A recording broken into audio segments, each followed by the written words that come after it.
Team freestyle ou organisé? Un peu des deux, bon je veux dire un peu freestyle quand même, un peu trop à mon goût, mais voilà, c'est plutôt ça pour le moment. T'arrives quand même à gérer et du salariat et de l'entrepreneuriat. Oui.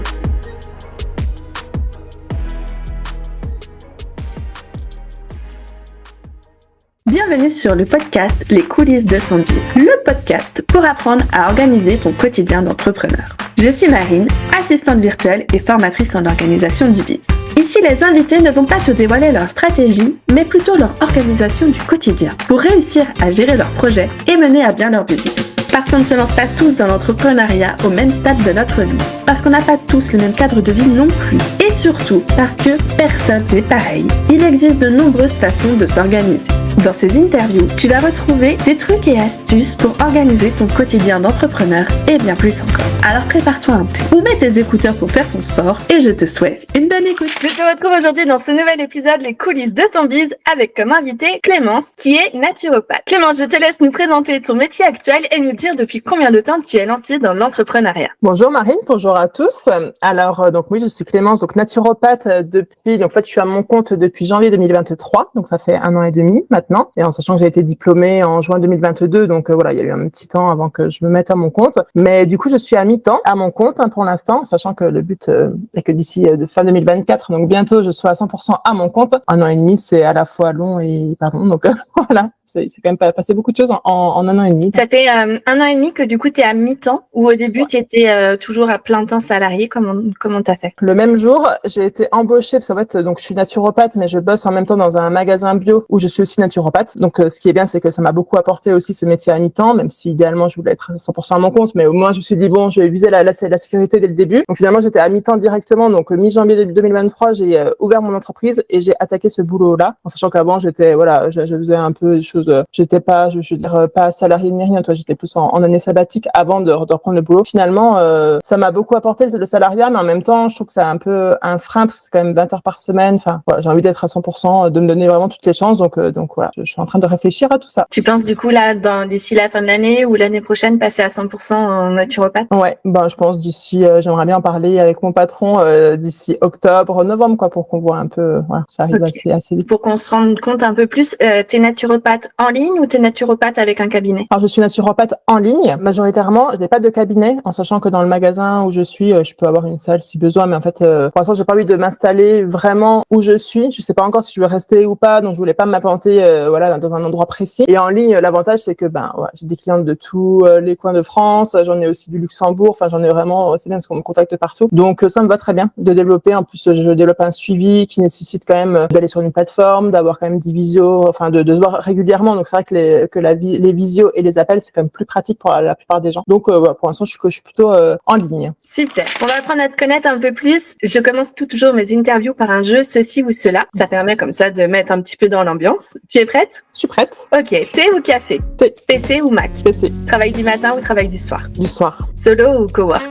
Solo. Tu travailles essentiellement de chez toi ou est-ce que ça t'arrive d'aller travailler dans des espaces de coworking? Pour l'instant, je travaille de chez moi. En général, tu tutoies ou tu vouvoies tes clients? Je tutoie. Tu es plutôt lecture ou série? Lecture. Podcast ou YouTube?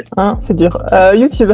Insta ou LinkedIn? Insta. Et enfin, team freestyle ou organisé? Un peu des deux. Bon, je veux dire, un peu freestyle quand même. Un peu trop à mon goût, mais voilà, c'est plutôt ça pour le moment. T'arrives quand même à gérer et du salariat et de l'entrepreneuriat. Oui. Quand même pas non plus, je pense, trop freestyle. Oui. On va aller creuser ça.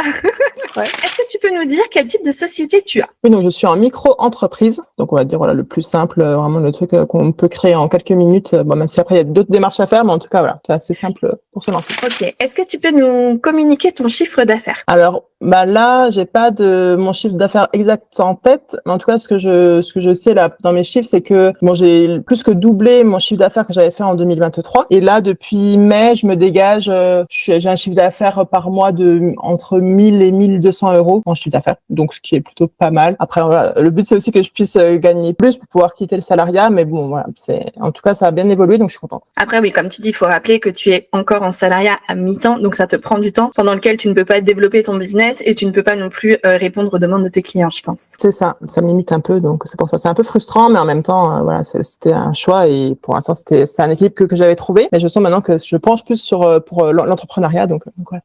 Génial. Est-ce que tu peux nous dire à peu près combien de temps ça te prend l'entrepreneuriat dans ta semaine? Alors, en sachant qu'en fait, je bosse, je suis salariée les lundis et mardis toute la journée et un samedi sur deux. Qu'en gros, à mon compte, je vais travailler les autres jours, en sachant que j'essaie de me garder quand même une demi-journée de libre le dimanche. Je suis entre 25 et 35 heures, on va dire, en plus de mon 20 heures par semaine. En sachant qu'après, je m'adapte quand même à mon rythme. Donc, s'il y a vraiment une matinée où je peux pas travailler, je vais pas travailler. Voilà, j'irai faire du sport. Enfin, je me garde quand même du temps pour moi, mais ça demande quand même beaucoup de travail. Et après, ça me dérange pas parce que c'est une passion aussi. Donc voilà, mais il faut savoir quand même garder des moments pour soi. Et donc, je garde quand même une demi-journée de libre par semaine minimum.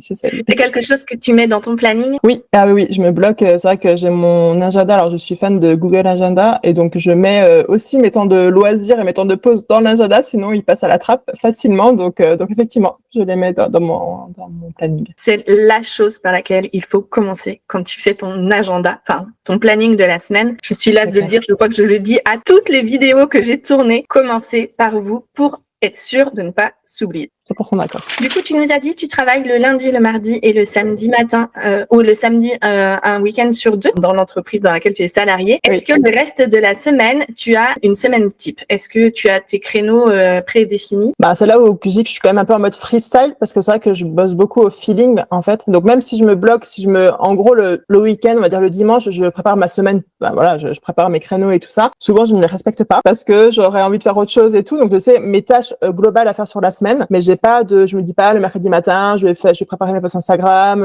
voilà. En fait, parce que je cale des rendez-vous clients entre temps, donc j'ai pas forcément non plus des créneaux. En gros, je m'adapte à mes clients pour l'instant, donc voilà, je les mets un peu où ils sont dispo. Donc j'ai pas de semaine type. Après, c'est plus, je sais que j'ai mon podcast à sortir, mes reels à faire sur Instagram, que j'ai voilà tout ce qui est la com, que j'ai mes clients à gérer. Donc je mets tout ça dans ma semaine, donc ça dépend, voilà. Mais j'ai pas de planning type et c'est ça qui me manque un peu, je trouve. Comment tu gères si, imaginons, arrivé au vendredi soir, tu te rends compte que sur ta to-do, tu as encore les 3/4 qui ne sont pas faits? Alors, je fais en sorte que ça n'arrive pas. Après, s'il y a vraiment des choses, si j'ai pas beaucoup avancé, voilà, du mercredi au vendredi, je vais enlever des tâches. De toute façon, je pourrais pas tout faire. Donc, en fait, je vais pas me mettre trop la pression parce que c'est un peu voilà, je dis, bon, c'est pas grave, je ferai ça la semaine prochaine. Donc, ça m'arrive de un peu moins poster sur Instagram des fois, de pas sortir un épisode de podcast. Et ce que j'aimerais, ce sera avoir un peu d'avance sur mes contenus, par exemple. Ça prend même beaucoup de temps. Et j'arrive pas encore. J'aimerais bien justement me caler un moment dans la semaine en me disant, je prépare mes posts pour la semaine prochaine, je prépare tout ça. J'aimerais bien pouvoir anticiper, ce qui n'est pas encore le cas. Donc je laisse, des fois, je laisse des choses. Voilà, en fait, en gros, je priorise. Quand il me reste qu'un jour à travailler, je vais prioriser vraiment ce qui est important. Et souvent, c'est quand même mes clientes. Enfin voilà, donc je priorise comme ça. Tout ce qui va être création de contenu, justement, comment tu fais? Est-ce que tu as une vision sur le long terme ou c'est vraiment au feeling, comme tu nous dis que tu es un peu en freestyle? Comment tu gères? Il va y avoir des mois où c'est vraiment un peu au fil de l'eau. Au jour le jour, je vais dire, je vais poster ça. Là, j'ai une idée comme ça, je vais poster ça. Après, il m'arrive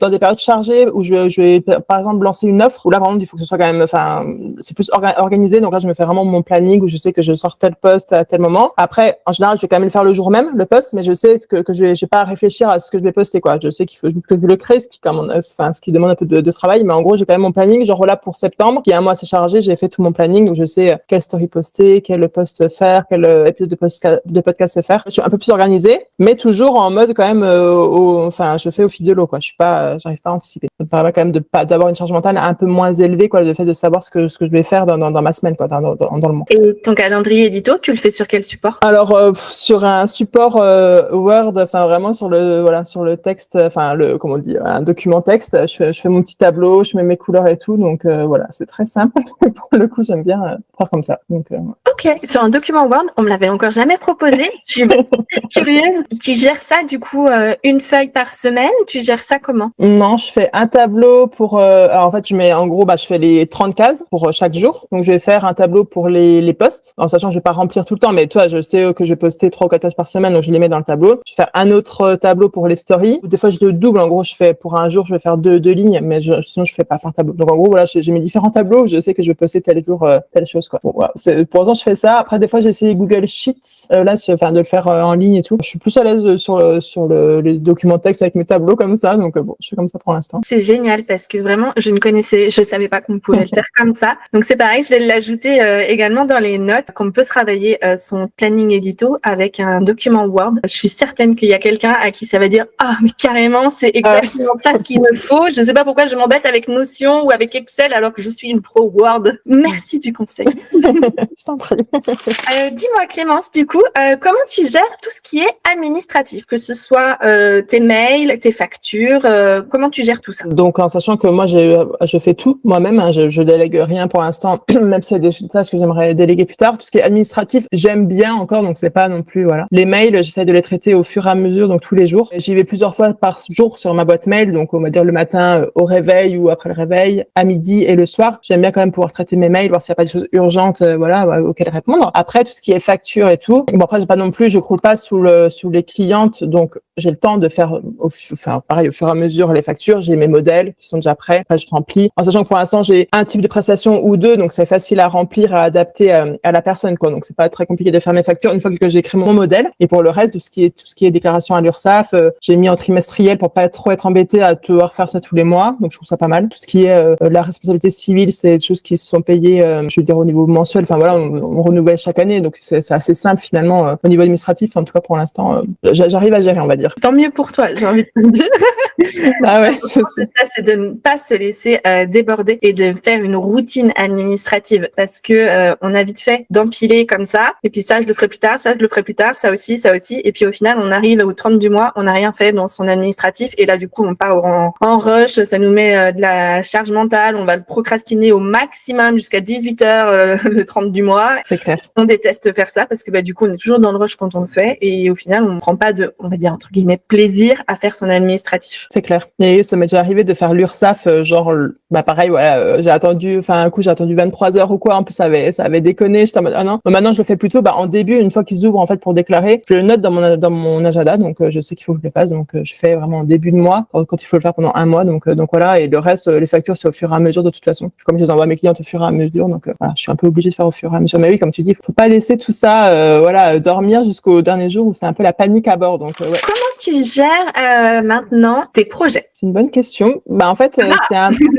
on va dire qu'il va y avoir des moments dans l'année où j'ai pas vraiment de gros projets en cours. En gros, je continue à développer mes offres, mais voilà, je veux dire à les faire vivre, quoi. Donc voilà. Moi, mes projets, c'est plus quand je lance une nouvelle formation, comme là fin septembre, début octobre. Donc quand c'est comme ça, en gros, je me projette dans 4 ou 5 semaines. Et là, je fais mon rétro-planning. Donc toujours, en fait, c'est surtout au niveau marketing où ça prend beaucoup de temps. Donc bien sûr, il faut créer la formation si elle n'est pas créée. Donc là, je vais me faire pareil sur Google Agenda. Je vais quand même me mettre les grosses dates, on va dire, vraiment où je me dis là à telle date il faut que je lance ça, donc voilà, et je vais découper en petites actions et je vais refaire mon petit tableau sur Word, voilà, et je vais découper mes actions, je vais les mettre par date, dans mon tableau avec les dates, et en faisant en sorte que ça colle, que j'arrive à m'y tenir en tout cas. Bon, des fois c'est pas le cas, donc bon, il y a un peu des délais, il y a un peu de retard, mais au moins ça me permet d'avoir une vision d'ensemble et de savoir. Le truc c'est que des fois je suis un peu je vais devant un gros projet, je vais plus savoir, je vais pas oser avancer parce que je me dis il y a trop de choses à faire. Donc vraiment le fait de découper tout ça en petites actions, en petites tâches, ça permet de respirer, de me dire ok, c'est quand même possible de le faire. Je vais y aller au fur et à mesure et ça marche bien comme ça. Donc voilà, moi c'est vraiment je prends un petit temps, une ou 2 heures pour faire ça, pour bien découper tout ça en début de mois et je me dis dans 5 semaines, il faut que je sois là. Et en général, ça se passe plutôt bien, même si des fois je prends un peu de retard, mais c'est pas grave quoi. Mais moi je sais que voilà, j'ai quand même une vision d'ensemble et c'est important, tout en découpant en petites actions pour se dire que c'est possible d'avancer et de cocher au fur et à mesure, c'est quand même chouette. Ouais, c'est hyper kiffant quand tu as une to-do list qui est hyper détaillée et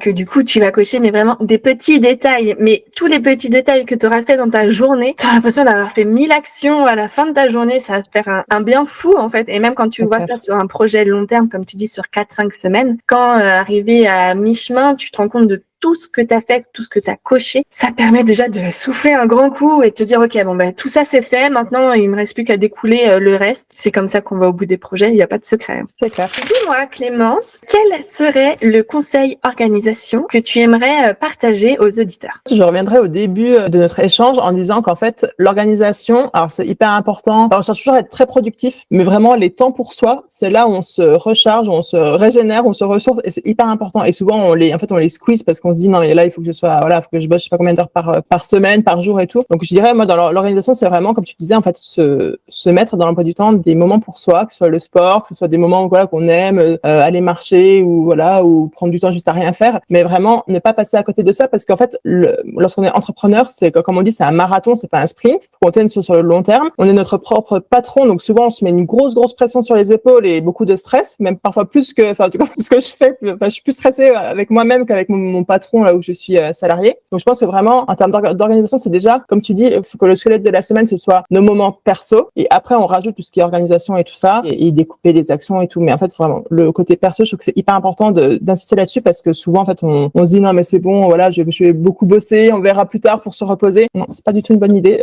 Vraiment voilà c'est quand même la priorité c'est de prendre soin de soi donc voilà le mettre dans le planning c'est le réflexe qu'on devrait tous avoir à faire à mettre toutes les semaines dans le planning et que ce soit régulier et qu'on n'attende pas un burn-out ou quoi pour pouvoir se reposer. Parce que c'est surtout pas à oublier, le burn-out c'est pas réservé aux salariés. Il y a beaucoup d'entrepreneurs qui le font et qui comme tu le dis ne s'en rendent pas compte parce que soit ils sont hyper passionnés par leur boulot, soit ils ont beaucoup de clients, soit ils se mettent dans plein de projets, dans plein d'associations, dans plein de choses et du coup en fait ils comblent tous les créneaux de leur temps pour le business. On a tous 24 heures dans une journée, dedans il faut qu'on ait du temps et pour manger et pour dormir et pour le reste aussi et en plus le travail. Donc c'est vrai que c'est quelque chose qui est vraiment à prioriser. L'autre jour, moi j'entendais quelqu'un qui disait mon père il est boulanger, il fait 90 heures dans sa semaine. Je dis attends, soit elle mitonne, soit il est fou. Rapporté sur 6 jours, parce que je pense qu'il a quand même une journée de congé, ça faisait quand même 15 heures de travail par jour sur 6 jours. Et moi je me suis dit mais ce n'est pas possible. Il y en a un des deux qui ne va pas. Il lui reste 9 heures pour manger et dormir et respirer. C'est trop peu. C'est clair. Donc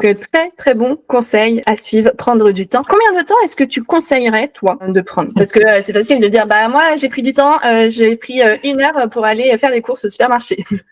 Alors là, ça va être propre à chacun quand même. Comme je disais, je pense que, d'expérience un peu, c'est vrai que d'avoir quand même une demi-journée entière au moins, parce que normalement c'est plutôt une journée, mais bon, des fois on est en période un peu de rush, donc on va dire une demi-journée minimum pour ne rien faire ou faire des choses qui nous font plaisir, quoi. C'est bien par semaine, mais aussi il faut penser que chaque jour on a le droit d'avoir des moments pour soi aussi. J'avoue que moi j'étais plutôt une mauvaise élève par rapport à ça, donc maintenant je réapprends un peu avec la rentrée à justement organiser mon temps et avoir plus de temps pour moi. Je dirais quand même une demi-heure, 1 heure en plus, on va dire de ce qui est de normal. De dormir, de manger et tout, mais d'avoir au moins une demi-heure dans la journée pour soit pour respirer. Après c'est vrai qu'il y a les pauses aussi. Après, il y a différentes méthodes de travail. Il y en a qui vont faire des pauses dans leur travail et tout, mais faire des vraies pauses en fait où il n'y a pas d'email à traiter, pas de commentaires à répondre et tout. Faire des vraies pauses où on coupe, que ça passe au moins une demi-heure, 1 heure par jour, quoi. Dis-moi maintenant Clémence, je pense que depuis 2023 tu as dû en tester beaucoup. Quelle est la méthode organisation qui t'a été conseillée et que tu as détestée? Ce que j'avais vite fait essayé, c'était de compter, de traquer mon temps, mais ça j'ai jamais réussi à le tenir, en fait, de dire chaque minute de ton temps comment tu l'organises dans la journée pour savoir où tu es plus productive et tout. Il y avait ça et il y avait aussi les chronotypes. En fait, on répond à un questionnaire et on se dit selon ton chronotype t'es comme ça et comme ça. J'avais essayé de suivre un peu ça. En fait non, ça m'allait pas. Donc j'ai pas réussi à me mettre dans une case vraiment, à me dire non, faut que je fasse comme ça, faut que de telle heure à telle heure je sois sur des tâches plutôt administratives ou plutôt créatives ou quoi. Enfin voilà. Moi je dirais que comme je te dis, je suis encore un peu au feeling. Donc j'aime bien le soir des fois à partir de 18h je peux être hyper productive jusqu'à 23h. Bon, c'est ok. Après, je vais pas faire ça tous les soirs non plus, mais voilà. Donc ces méthodes-là où on met un peu dans les cases et on te dit vraiment de comment organiser ton temps. Je trouve que c'est un peu trop, en tout cas pour moi, c'est un peu trop restrictif et ça colle pas forcément avec notre réalité. Donc voilà, je préfère être plutôt libre pour organiser mon temps. Génial. Sur quel réseau est-ce qu'on peut te retrouver? Alors moi, je suis très active sur Instagram, sur mon compte Manger pour vivre. J'ai aussi un podcast qui s'appelle Dans ton ventre, où j'essaie d'être plutôt régulière. Normalement, c'est un épisode par semaine qui sort. Bon là, avec la rentrée, je vais reprendre ce rythme-là. C'est un peu plus cool pendant l'été. Et sinon, j'ai mon site internet aussi, mais on va dire c'est plutôt Instagram et mon podcast où vous pouvez me retrouver de manière régulière. Clémence, est-ce que tu peux nous partager quel va être ton prochain projet et comment tu vas t'organiser pour le réaliser? Alors, mon prochain projet, ça va être la sortie d'une formation. J'avais fait en fait une masterclass début juillet sur le sujet de la prise de sang et comment l'interpréter, entre guillemets, la lire lorsqu'on n'est pas professionnel de santé pour avoir les informations principales. Ça, c'était une demande que j'avais en fait beaucoup eu par mes clientes et j'ai décidé de sortir la formation. Donc là, je suis en train de tout préparer. Elle devrait sortir fin septembre, début octobre. Croisez les doigts. J'ai appliqué à ce que je vous ai dit plutôt dans l'épisode. Donc j'ai fait mon rétro-planning. J'ai préparé, on va dire, tous les thèmes maximum de posts, de stories, de mails à envoyer, d'épisodes de podcasts à sortir et tout ça. Donc c'est tout prêt. Il n'y a plus qu'à suivre la trame maintenant et à s'y tenir. Donc voilà, j'espère que ce sera une formation donc en autonomie, mais en tout cas je suis en train de la préparer et j'ai hâte que ça sorte. Ce sera ma première formation, donc trop hâte. Tu vas la faire sur quel support ta formation? Alors je la fais sur System.io, des vidéos, des workbooks, des petits, enfin voilà, différents fichiers et tout. Et après ouais, les personnes peuvent y accéder comme elles veulent. Est-ce que tu aurais un livre, une vidéo ou un podcast que tu voudrais nous partager qui soit en rapport ou non avec l'entrepreneuriat? Le podcast que j'aime beaucoup, c'est le podcast d'Aline de The Bee Boost, Je peux pas, j'ai business. Franchement, je trouve qu'elle aborde plein de thèmes sur l'entrepreneuriat, mais de façon entre guillemets simple, mais qui sont vraiment applicables. Et je trouve qu'elle aborde aussi le côté mindset et tout ça, donc j'aime beaucoup. J'aime bien l'écouter de manière régulière. Ça donne toujours la pêche et la motivation, donc un petit moment quand je vais marcher et tout, j'aime bien l'avoir dans les oreilles. Donc voilà ma recommandation. Et enfin, ma dernière question, qui voudrais-tu entendre ici et pourquoi? Ouais, moi je trouverais intéressant, bon par exemple, voilà, si on prend Aline de The Bee Boost, par exemple, en fait j'aime bien, m'inspirer de personnes qui sont plus avancées que moi dans leur business, même si c'est pas dans le même thème que moi, enfin voilà, du coup c'est sur l'entrepreneuriat, mais de voir un peu comment, d'où elles viennent en fait, leur parcours et comment maintenant elles s'organisent et tout, parce que je trouve que c'est vachement inspirant aussi, parce qu'il y a des choses qu'on s'interdit de faire, par exemple moi j'ai pas encore délégué des choses, alors je sais que en fait, je pourrais le faire et ce serait même bien que je le fasse, et je me dis ouais, je suis pas encore assez avancée dans mon business et tout ça, alors que je sais que elle par exemple, elle conseille de déléguer assez rapidement. Génial, bah écoute, je vais l'ajouter à ma liste et j'essaierai d'avoir son interview. Me voilà arrivée à la fin des questions. Clément, je te remercie énormément de t'être prêté au jeu. Je mettrai toutes tes coordonnées sur la vidéo et dans les liens également de l'épisode. Si cet épisode vous a plu, pensez à vous abonner et à liker, évidemment. Au revoir à tous.